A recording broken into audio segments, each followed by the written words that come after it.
did you run into Mr. Tall, Dark, and Scary one night? If so, I want to hear about it. So send me an email with all the details. You can send it to contact@buckeyebigfoot.com. Well, hello there. You're just in time.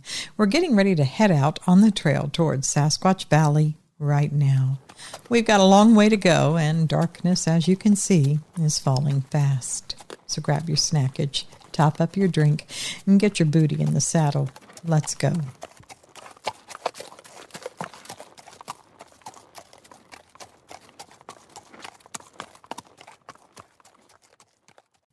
Hi, Nance. I wrote to you a couple years ago about my grandmother's encounter when she was getting water from a creek when she was just a girl.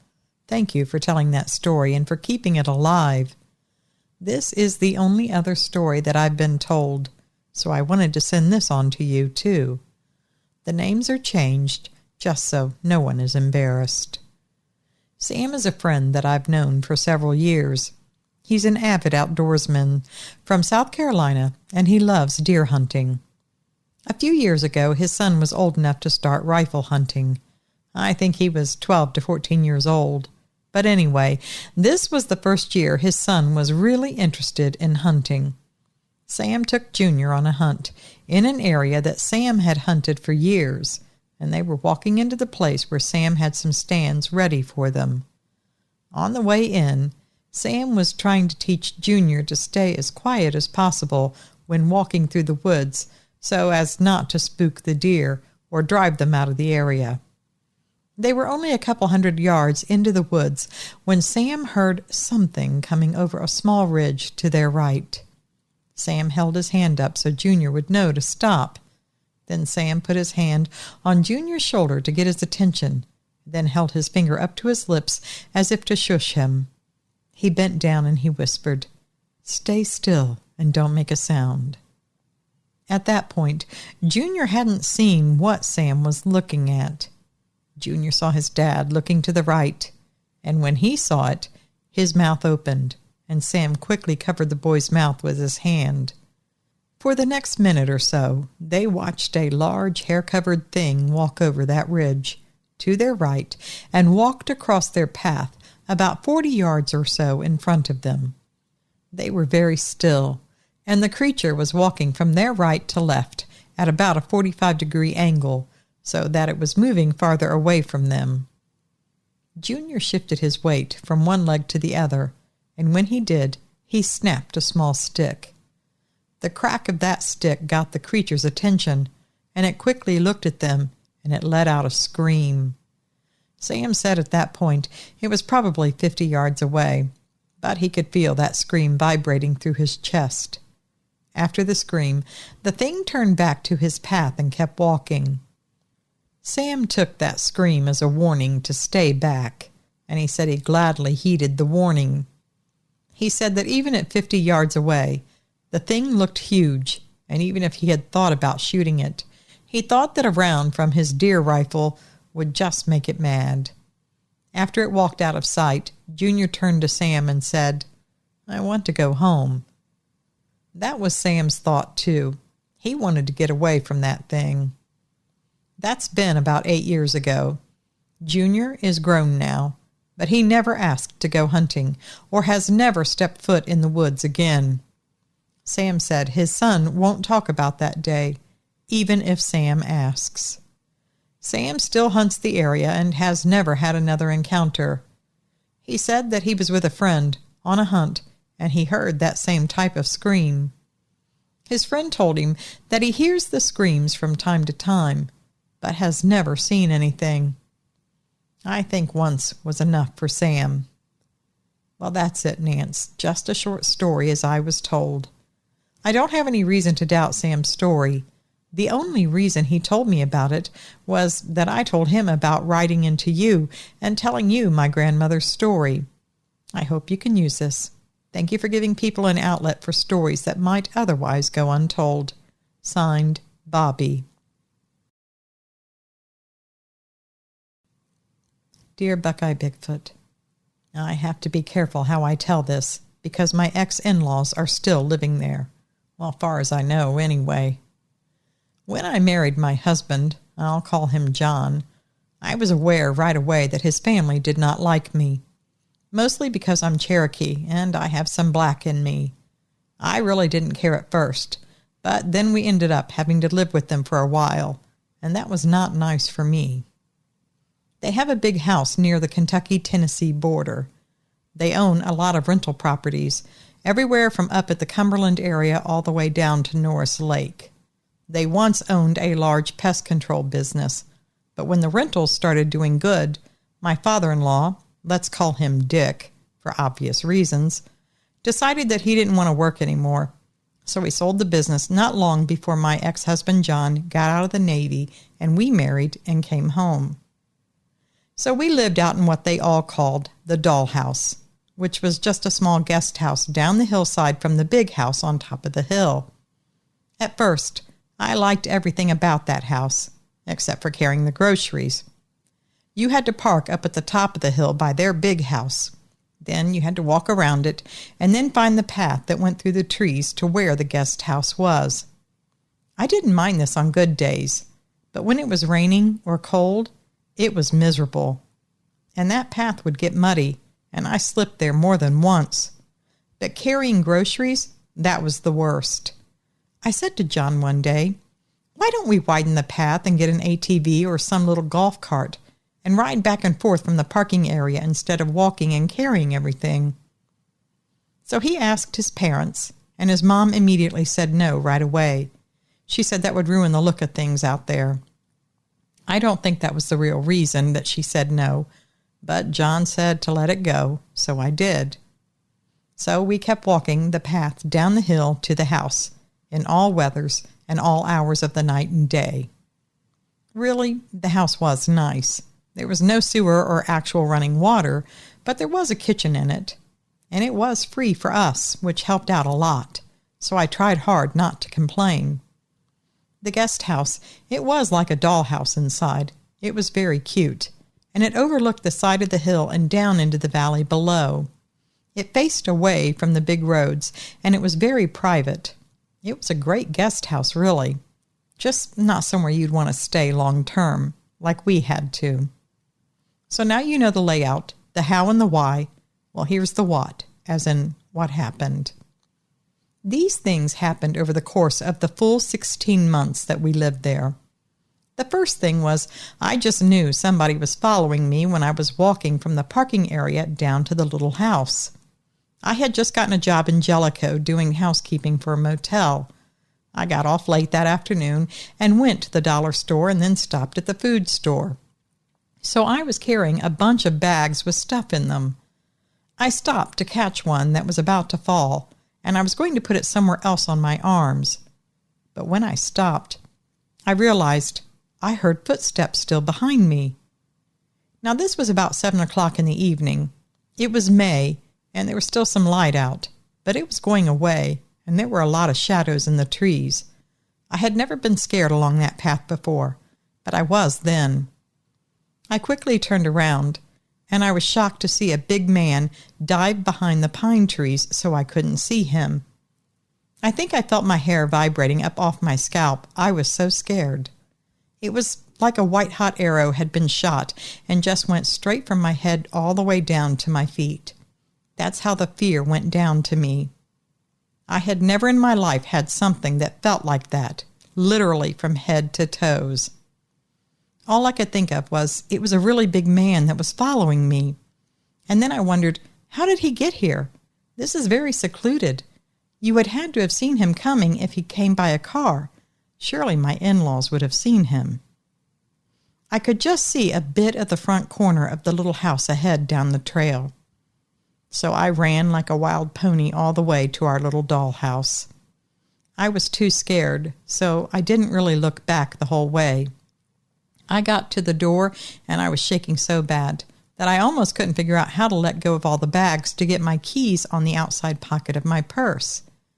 There's 2 plastic chairs and a small table on the little porch there by the door. Normally, I come and I set all the bags down, and then I get the keys out and I unlock the door. I like to never made my hands work, though, to get to those keys. As soon as I dropped those bags, I turned to face down the path I had just come from. I just knew it was right there and I was about to be jumped.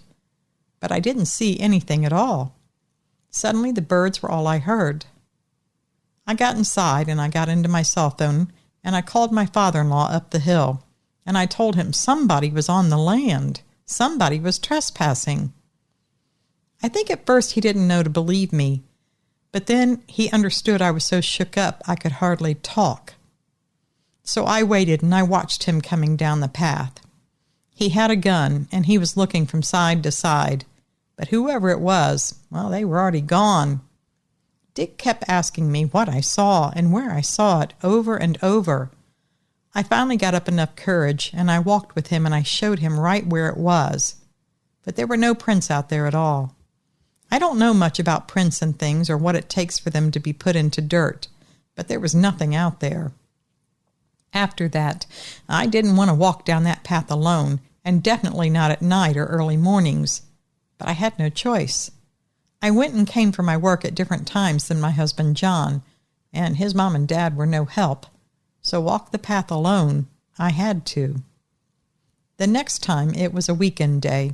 I had to still go to work, but John was off. I was sitting on the bed putting my makeup on. John was awake and he'd been sitting in there with me.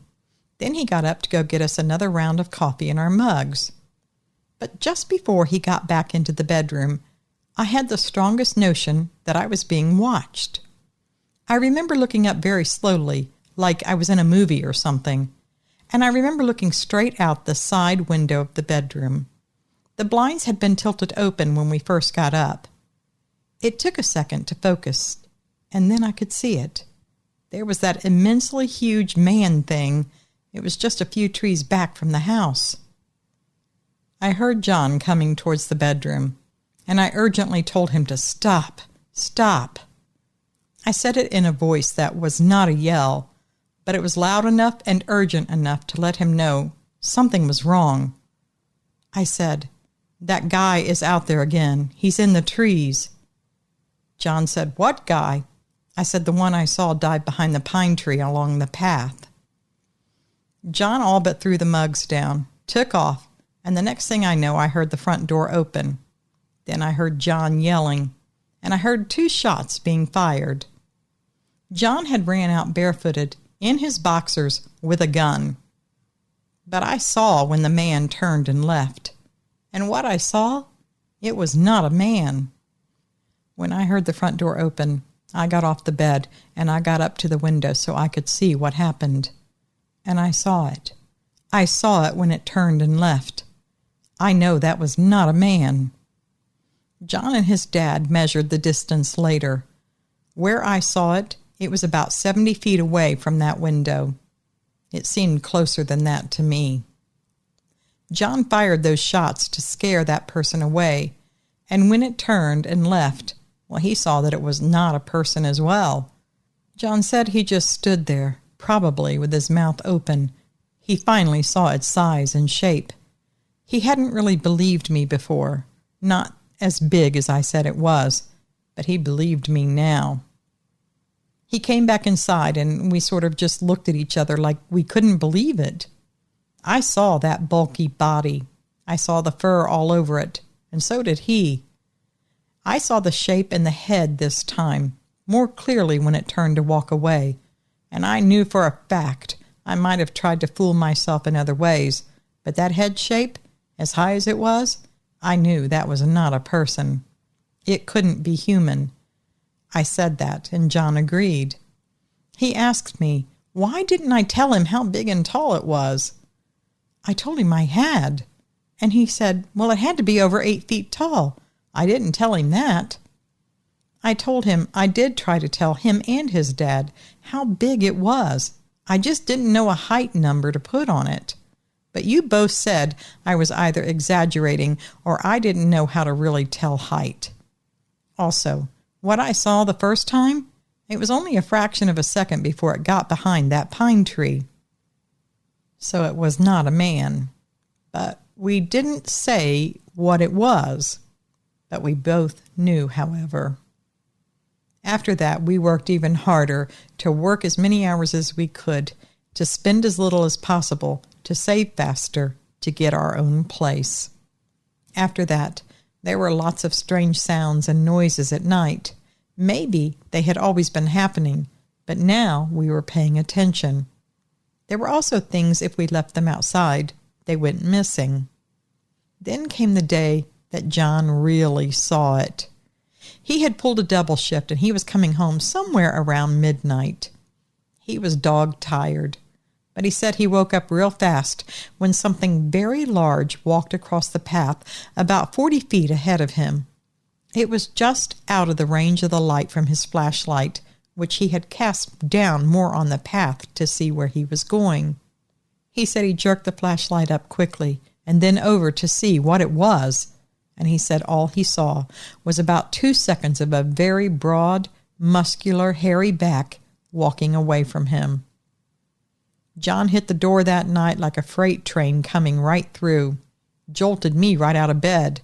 I thought the creature that we had seen was breaking in. That's what it sounded like. Now, this whole time, his mom and dad had played off everything I said. They even said that I had convinced John that he was seeing something. About the morning that he ran outside and fired those warning shots, they said I had made John hallucinate. Basically, they were saying I was making it all up, and I was somehow getting John to believe things that weren't there. I remember that we were all sitting on their back porch looking down over the hill and the valley below. We were talking about it, and I was telling them I know what I saw. I remember sitting there, and as you looked down, you could just see one edge of the new blue metal roof on that guest house from their porch. Steam must have been coming out of my ears. They were gaslighting me hard. They told me I didn't really see anything, or I didn't see what I thought I saw. I was hallucinating. That was it. Maybe I needed to talk to someone, get some medication, get some help. Then they tried to say that what I had seen that morning was just a deer that ran behind the pine tree. No matter what I said, no matter how I described it, no matter how much John backed me up, I was wrong. I didn't see it. It's not what I thought. And John didn't really see it either.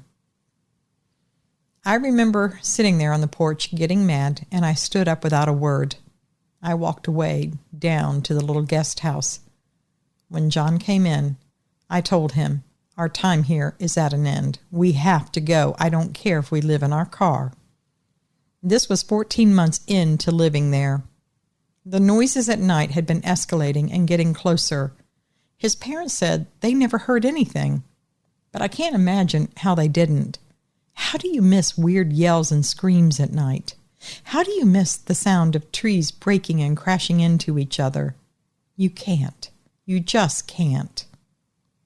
The incident that occurred in July that year, and this would have been 2018, it almost scared us to death. This was not long after I had given John the ultimatum, we have got to go. In the days leading up to that event, there were a series of things that happened. First, it seemed like almost every time we went outside, whether we were doing something out there or not, or just sitting in the plastic chairs, drinking our morning coffee, or doing anything at all, well, without fail, something would fall on us. I don't mean something was thrown at us. It didn't come at us from the side or the front. No, it came from above. It came in a downward motion straight from above. Mostly it was plants with roots and dirt still attached to them, like someone had reached down and pulled the whole plant up right out of the ground. A couple of times it was pretty good-sized rocks. The only thing that we saw come right at us, though, were some tree branches. And those were on an arc, like they could have come from above, but they weren't thrown right. It got to where we could hardly stand being outside because there was also a terrible smell that would come at us. And I mean it came at us, like it was blown at us. This wasn't a smell that crept up slowly. This was like something with a fan turned on full blast, yet there was no wind. John would look over and over everywhere, and he never found anything. Me, personally, I had had enough of all of it. I meant what I said about living in our car if we had to. But John's cooler head prevailed, and we had it figured out. Within about 6 weeks, we'd be ready to go. I have to say there was a point that I thought it was something that his mom and dad were somehow doing, or maybe paying someone to do because they didn't like me and they wanted me to leave. And it was working too, if that's what they were doing. The last thing, though, me and John were awake one night. We were in bed and we hadn't quite gone to sleep yet. We were talking about all kinds of things when all of a sudden there was a huge whack on the metal roof. This is one of the new kinds of metal roofs. It's not the old, thin, and rusty kind that sounded hollow. This has a different sound to it. But if something wallops the roof, you hear it. It had us both sitting straight up in bed. The hits didn't sound like rocks were hitting the metal, but there was something very heavy, and it was rhythmic. Whack, whack, whack. So I didn't think it was being thrown. It felt like something was being hit. The hitting was so heavy that I felt the bed shiver from the vibration of it. I asked John, "What is that?" He said he didn't know, but by golly, he was going to go find out. Well, he didn't say by golly, but you get the drift. I told him not to go out there, but there's no talking sense to him sometimes, and that was one of the times. He got the shotgun, a spotlight, and he put his boots on, and out he went. The second the front door opened, the whacking stopped. I was listening so hard my ears were ringing, but there was nothing out there to hear, and I heard nothing again until the front door opened. Then I heard it slam shut and the lock turn. When John came into the bedroom, he told me it was nothing. He tried to be nonchalant, and he said we should get some sleep. But I watched him. He leaned the shotgun between his side of the bed and the corner wall. That is not where he keeps it. I said, "Well, if it was nothing, why do you look like you've seen a ghost? And why are you putting the shotgun in here by the bed?" It took him a second to answer, and all he said was, "Well, what I saw sure wasn't a ghost, I'll say that." I said, "Well, what was it?" He said, "You know what I saw." I waited to see if he was going to say anything else, but he didn't. So I asked him, "Well, what was it doing?" He said he wasn't sure. It dropped a big piece of tree on the ground and walked away as soon as John came around the corner with the spotlight. The next day we went out and we looked, and sure enough, there was a big piece of a tree laying out there on the corner where we had heard all the whacking. It was on the ground. I took a good look at it. It was about 6 inches across and a couple feet long. It looked like it was freshly torn off a tree, too. I could see the blonde twist of wood at the end. John spoke to his parents again, and for the rest of our time there, which was only 3 more weeks, we lived out of one of the guest rooms at their house. It was a miserable 3 weeks, let me tell you, but we finally got out of there. I know my people, that is the people of the Cherokee, they talk of different things that walk the earth. I have listened to all the stories, and I thought, well, I will never see such things. But I did, and so did my husband. And to this day, my ex-in-laws swear there is nothing there to see. They have seen and heard nothing, so they say. They still say that it was just my imagination. I know it wasn't. My husband says it wasn't. He saw it too. But the bottom line is, I've never gotten over that I was stalked by something on the path. I couldn't wait to get out of there. Thanks a lot for listening. Signed, Alisa from Jellicoe, Tennessee. Thank you to Bobby and Alisa for your encounters.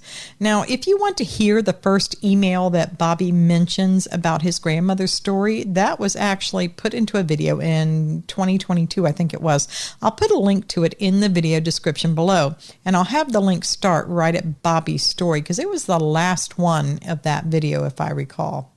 Otherwise, folks, not much more to tell you. I'm really trying to cut out all the extra chit-chat. Some of you like it and some of you don't. So for the ones who don't, you can skip right through.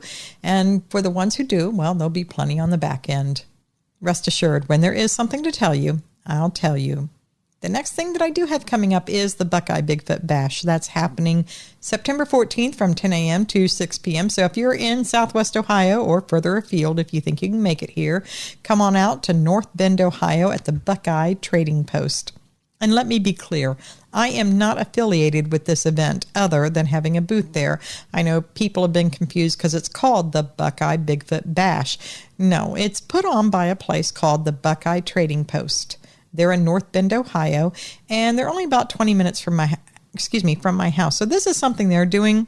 So no, I'm not affiliated, but I went last year and it looked like a good time. So if you're out and about, stop by.